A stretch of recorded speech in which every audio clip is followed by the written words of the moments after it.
Dans cette vidéo, je vais te retracer mon parcours à Ninja Warrior saison 9, du premier jour où j'ai reçu l'email jusqu'au dernier jour, le jour de mon passage.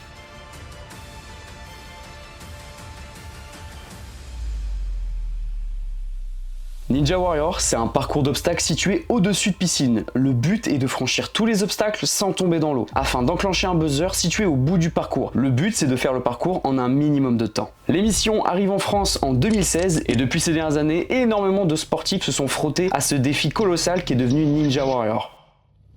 Chapitre 1. Comment tout a commencé? Tu l'auras compris, Ninja Warrior c'est quand même une grosse émission. Ça passe sur TF1, une des plus grosses chaînes françaises, donc c'est quand même pas n'importe qui y participe. Mais alors, quand en octobre 2024, je reçois un mail de TF1 qui me propose de participer à Ninja Warrior, bah je t'avoue au début, je crois que c'est une blague. Vraiment, j'ai relu le mail plusieurs fois histoire d'être bien sûr d'avoir bien compris. Oui, TF1 me propose de participer à Ninja Warrior pour la saison 9 qui se déroulera en mars 2025. Pour remettre les choses dans leur contexte, moi je suis un petit créateur, donc ma première question c'est déjà comment est-ce qu'ils sont tombés sur mon profil? Pourquoi moi? Il y a tellement plus de mecs sportifs qui mériteraient peut-être de participer, pourquoi m'avoir choisi moi? Et du coup pour en revenir au mail, je prends la décision de saisir l'opportunité et je me dis écoute Tristan, c'est vrai que depuis quand même pas mal de temps tu crées des vidéos, tu aides des gens à travers ça, à travers tes coachings etc. C'est peut-être un petit peu la vie qui te fait un cadeau, qui t'offre une opportunité, donc saisis-la. Et je me dis let's go, on va participer à Ninja Warrior. Chapitre 2, les tests physiques. Il faut savoir que pour participer à Ninja Warrior, tu peux soit candidater toi-même, donc faire le premier pas et aller proposer à l'émission que tu y participes en te présentant, ou alors, c'est l'émission qui t'envoie un mail, ça a été mon cas, pour te proposer de venir participer. Et donc dans les deux cas, tu as un dossier de candidature à remplir, donc avec une vidéo de présentation, des documents, et puis expliquer un petit peu pourquoi toi, parce qu'en vérité, on est quand même très nombreux à être appelés ou même à candidater, et donc dans un premier temps, il y a une sélection qui va être faite sur les dossiers. Mais bonne nouvelle, je passe cette sélection, et du coup, deuxième étape, les tests physiques. Et à ce moment-là, je me rends compte d'un truc fou. Mon pote Elliot, qui vit lui aussi à Pau comme moi, il a lui aussi été contacté par Ninja Warrior. Donc on se dit, mais c'est incroyable, on va pouvoir aller déjà aux tests physiques ensemble, et si on les valide, ça peut être une super aventure qu'on peut faire à deux. Donc les tests physiques sont fixés pour février 2025, et du coup, moi tranquillement, je commence à me préparer un petit peu, à savoir qu'on ne sait pas qu'est-ce qui compose ces tests physiques. Donc moi, ce que je travaille, ça va être surtout le grip, le poids de corps, donc les tractions, les muscle-up notamment, et également, je veux garder un bon niveau de force et un bon cardio, car on sait jamais. Donc le temps passe, je fais ma petite prépa, je progresse sur les différentes qualités physiques que j'ai ciblées et on arrive en février. Avec Elliot, on se rend à Paris. Mais attention, on prend une très mauvaise décision, on fait confiance au train. On a eu une annonce du conducteur, il y a eu une alerte à la bombe à Bordeaux. Donc là on est immobilisé pour je sais pas combien de temps, il y a presque plus de batterie dans le train. Il n'y a plus de batterie dans les chiottes non plus, mais on peut plus aller chier. C'est drôle mais c'est pas drôle. C'est pas drôle. On est dans la grosse merde. Heureusement, il trouve une solution et on arrive vraiment à un poil de cul. Waouh Tristan, il s'agirait d'arrêter de mal parler. Heureusement, il trouve une solution et le train reprend sa route. On arrive à Paris et on arrive pile poil à l'heure pour les tests physiques. On est sauvé, mais franchement, on n'est pas passé loin de la catastrophe. Bon, on y est enfin, on est à Paris. On a 10 minutes à pied du studio. L'essentiel, c'est qu'on arrive, c'est qu'on est à l'heure. Et on a juste trop hâte que ça commence là. Alors, j'ai pas le droit de vous dire en quoi il consiste parce que l'émission veut garder ça secret. Ce que je peux vous dire en revanche, c'est que ma performance a été plutôt mitigée parce que je m'attendais pas à aussi dur. C'est-à-dire que j'étais très bon, notamment dans une épreuve, un peu moins dans une autre, ce qui fait une note un peu moyenne. Donc en sortant de là, j'arrivais pas à me positionner pour savoir si j'avais signé une masterclass ou si au contraire j'étais foutu. De toute façon, les tests physiques, on les a passés, donc maintenant, il n'y a plus qu'à attendre la réponse. Chapitre 3, pas de réponse. Comme je te l'ai dit, les tests physiques, on les a passés à Paris en février 2025. Et le tournage, le casting, du coup, la grande soirée Ninja Warrior, c'est fin mars 2025. Donc c'est pas très loin. Et il nous avait dit, on vous contactera dans les 3 à 4 semaines maximum après les tests physiques. Sauf que 4 semaines se passent, 5, 6... et j'ai toujours pas reçu un appel. À ce moment-là, très honnêtement, je me détache un peu de la compétition, je me dis c'est foutu. Et comme d'un point de vue professionnel, j'ai beaucoup de choses à gérer, c'est vrai que je retire un petit peu de temps de ma prépa pour faire plus de la muscu traditionnelle, mais moins m'impliquer dans ma préparation sportive pour Ninja Warrior. Sauf que 2 semaines avant le tournage, je reçois un mail qui me dit « Tristan, c'est bon, c'est officiel, tu participes à Ninja Warrior. Donc là j'étais super content parce que j'avais enfin une réponse et en plus elle était positive, mais d'un autre côté j'ai eu une petite tape derrière la tête parce qu'en fait ça devenait de plus en plus concret. Je me disais ok mec, tu vas participer à Ninja Warrior, mais c'est costaud Ninja Warrior, parce qu'au fur et à mesure justement de ma prépa, je regardais un peu des vidéos des derniers passages, des dernières saisons, des dernières années, et c'est là que je me rends compte que mon profil de pratiquant de muscu et de runner, parce que je fais de la course à pied en plus, ça va pas être un point fort. Effectivement, ceux qui se débrouillent bien à Ninja Warrior, c'est ceux qui font du parcours, mais également de l'escalade ou de la gym. Souvent, on a des profils grands et maigres qui gagnent Ninja Warrior. Et moi, je coche pas ces cases-là. Oui, allô? Salut Tristan, je suis journaliste sur l'émission de Ninja Warrior. L'idée c'est que je prenne des notes sur ton parcours, sur ta vie, que j'en sache davantage.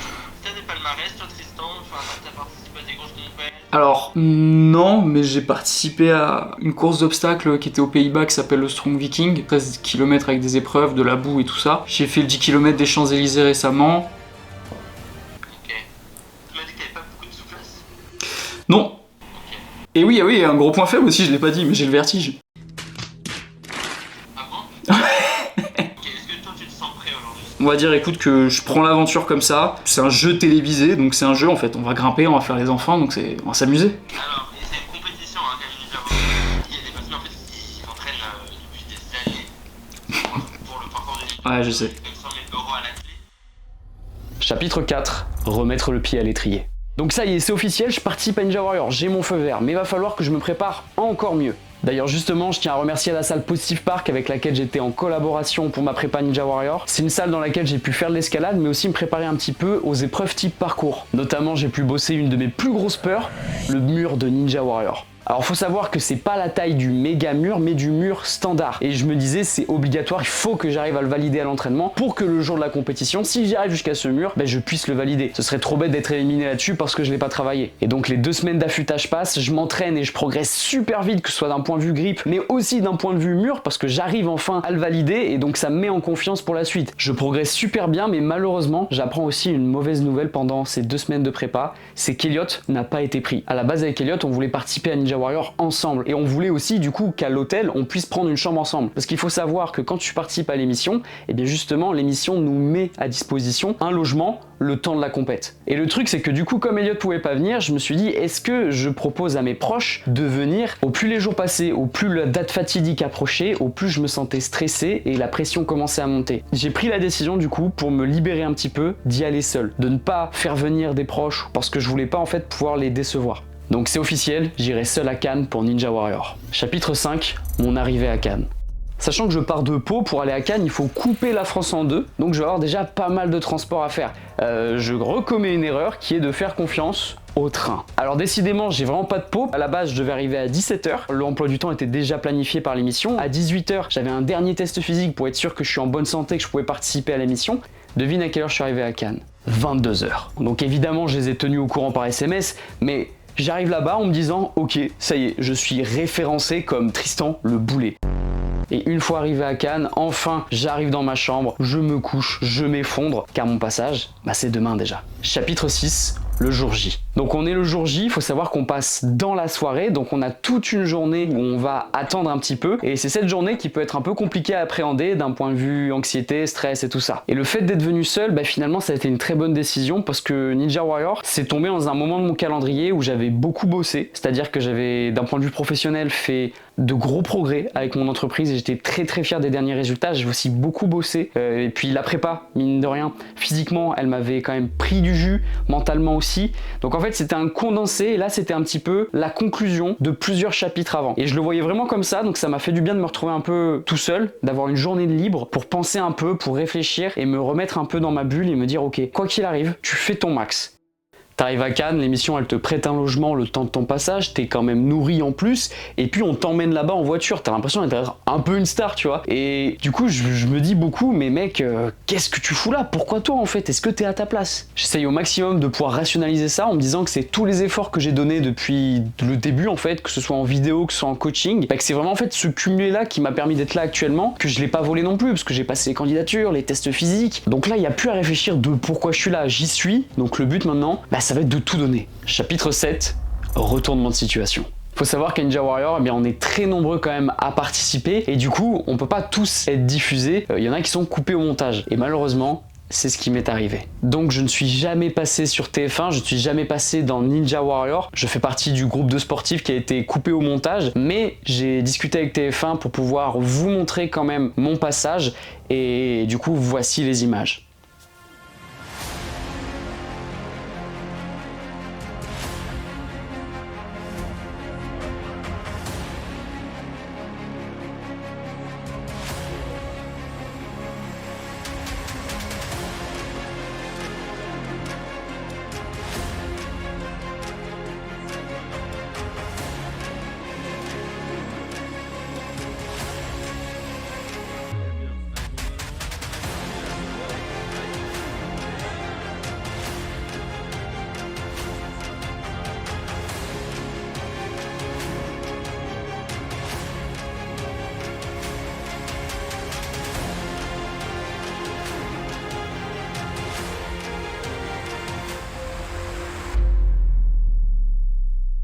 Honnêtement, j'ai un peu honte de te montrer ça. Cette vidéo, à chaque fois que je la regarde, c'est un coup de couteau en plein cœur parce que, en fait, je me dis, mec, qu'est-ce que t'as fait? Si on reprend l'épreuve en elle-même, en fait, au départ, je saute assez haut, justement, pour pouvoir prendre de l'élan et me jeter, du coup, sur le prochain obstacle. Sauf que, ce qui arrive, c'est que lors du premier élan, bah, j'ai peur. J'ai peur et du coup, je lâche pas. Et en fait, je me dis, mais c'est pas grave, tu vas reprendre de l'élan avec ton balancier. Je ne sais pas ce que je fais, j'arrive pas, alors que le balancier, je sais le faire. Mais là, sur le coup, je sais pas, j'arrive plus à me balancer et du coup, par manque de grip et parce que j'étais à l'arrêt, bah, je tombe dans la piscine et je suis éliminé. Je voudrais quand même mentionner l'adversaire que j'avais en face de moi, bah, c'est Stéphane. C'est quand même quelqu'un qui m'a un peu impressionné. Il faut savoir qu'on était passé en fin de soirée et j'ai découvert en fait que beaucoup de gens qui participaient à Ninja Warrior pratiquaient un sport qui s'appelle le ninja. Alors le ninja, c'est vraiment en fait inspiré Ninja Warrior, c'est une discipline à part entière. C'est vraiment des obstacles et tout ça. Et moi je découvre ça et je me dis mais attends, il y a plein de gars qui y participent et Stéphane, ça faisait 9 ans qu'il en faisait. Après le truc c'est que Stéphane il était plus âgé que moi, il avait 46 ans et moi j'en avais 23. Donc je me disais ok il a l'expérience, moi normalement j'ai la force, j'ai la puissance de la jeunesse, ça peut être intéressant en vrai. Et du coup on était adversaires sur notre parcours et le but c'était d'aller le plus loin possible. À savoir que malheureusement Stéphane n'a pas pu terminer le parcours, c'est dommage, j'aurais aimé au moins qu'il puisse aller au bout. Quelqu'un de super sympa, super bienveillant et franchement ça m'a permis de bien passer le moment parce qu'honnêtement quand t'es sur la piste, sur le point de partir, que t'as le public qui crie ton nom et tout, c'est un shoot d'adrénaline qui est impressionnant tout ça et le fait de savoir que j'étais contre quelqu'un avec qui j'avais discuté avant, qui était sympathique et tout, ça m'a aussi calmé un peu. Je me suis dit ok, je joue pas contre quelqu'un qui a une mauvaise mentalité ou quoi que ce soit, au contraire, on voulait vraiment se la donner, mais c'était dans le respect de l'autre, on était là pour s'encourager quoi. Donc encore une fois, merci Stéphane. Du coup, comme je suis tombé dans l'eau, c'est officiel, je suis éliminé, je ne peux pas retenter ma chance, donc Ninja Warrior, bah, c'est fini pour moi. D'autres candidats passent et puis on arrive en fin de soirée et là il y a les demi-finales qui vont avoir lieu. Sauf que moi je suis claqué, le lendemain du coup j'ai un train pour rentrer et du coup je décide de rentrer à l'hôtel. Une fois dans ma chambre, je me fais couler un bain histoire de pouvoir me détendre un peu. Et une fois que je suis dans le bain, je suis un peu face à moi-même, j'ai toutes les émotions et l'adrénaline qui redescendent. Et là, je fais face à la vérité, bah, j'ai complètement loupé. Et le truc qui me fait le plus chier, c'est qu'en fait, j'ai loupé parce que j'ai eu peur. Et ça, tu le sais peut-être pas, tu te dis peut-être que je suis quelqu'un de confiant parce que voilà, je suis un sportif, je suis coach, je crée du contenu, je m'affiche sur les réseaux, donc tu peux te dire, Tristan, c'est quelqu'un qui a confiance en lui, qui a peur de rien. C'est tout le contraire. Dans ma nature, je suis quelqu'un de très peureux de base. Justement, je me force à faire des trucs qui me font peur pour sortir un petit peu cette zone de confort et pouvoir justement ne pas être piégé par la peur. Mais des fois, ça m'arrive dans ma vie que la peur en fait me bride, me freine. Et là, en fait, j'ai l'impression qu'elle a gagné. À ce moment-là, je me dis aussi que ma prépa était peut-être mal orientée. Comme je t'ai dit, moi j'ai beaucoup bossé le poids de corps, le grip, la force, le cardio, et en fait beaucoup moins d'agilité, on va dire, de balancier, de lancer, de saut, etc. J'aurais dû beaucoup plus axer sans doute là-dessus. Et donc le lendemain, je quitte Cannes, je prends le train, je rentre à Pau, et au bout de quelques jours, j'ai une idée qui me vient en tête. Et si je retentais pas Ninja Warrior? Alors honnêtement, je pense pas le retenter cette année. Je pense peut-être me laisser 2 ans parce que professionnellement, j'ai beaucoup de choses que j'ai envie de construire, que j'ai envie de faire. Et mine de rien, ça prend du temps, ça prend de l'énergie, ça prend de la place aussi mentalement. Donc je me dis que peut-être dans 2 ans, avec une bonne prépa, peut-être que je peux faire quelque chose et ça me ferait plaisir de relever ce défi. Car mon passage à Ninja Warrior, c'est un petit peu une cicatrice. J'ai l'impression de m'être blessé, mais aussi de toujours la voir. Et du coup, ça me donne envie de revenir et de retenter ma chance. Mais en tout cas, vraiment, ça a quand même été une aventure de fou. J'ai rencontré plein de gens super sur place, que ce soit le staff, que ce soit les candidats. Étant quelqu'un d'assez sociable, je suis allé parler avec plein de gens et c'était vraiment trop bien. Et donc pour ça, merci à TF1, merci Ninja Warrior, c'était trop bien. Merci à tous les membres du staff qui ont fait un taf incroyable. Merci aussi aux candidats avec qui j'ai pu discuter, qui ont fait en sorte que mon expérience soit encore meilleure, quoi, parce que j'ai pu presque me faire des potes là-bas, donc c'est trop cool. Donc voilà. Mais ce qu'il faut garder en tête, c'est que peut-être dans 1 an ou 2, tu verras ma tête passer Ninja Warrior. Je te remercie d'avoir regardé cette vidéo un peu spéciale, j'espère qu'elle t'a plu. Si c'est le cas, n'hésite pas à poser un petit like, à t'abonner, ça me ferait super plaisir. Et n'oublie pas de rester à l'affût pour la suite, je vous tiendrai au courant. Mes athlètes, prenez soin de vous, on se retrouve très bientôt sur YouTube. C'était Tristan. Salut. Bon, j'ai géré, hein.